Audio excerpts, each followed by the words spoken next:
വാഴൂർ നെടുമാവിൽ വെള്ളിയാഴ്ച ഉച്ചയോടെയാണ് സംഭവം. തടി പിടിപ്പിക്കാനായി കൊണ്ടുവന്ന ചമ്പക്കര ശ്രീരാമൻ എന്ന ആനയാണ് ഇടഞ്ഞത്.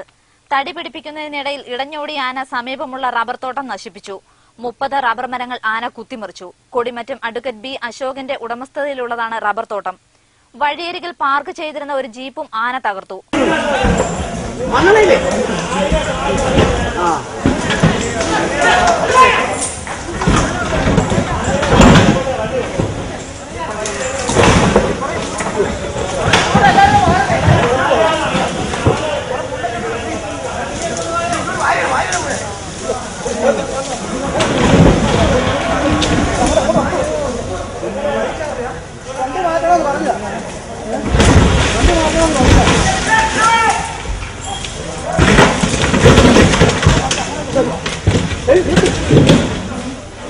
ആന ഇടഞ്ഞതെറിഞ്ഞ് നൂറുകണക്കിന് ആളുകൾ സ്ഥലത്തെത്തി. കോട്ടയം എലഫന്റ് സ്ക്വാഡിലെ സാബൂസി ഐസക്കിന്റെ നേതൃത്വത്തിലുള്ള സംഘം മയക്കുവെടി വെച്ച് ആനയെ തളച്ചു.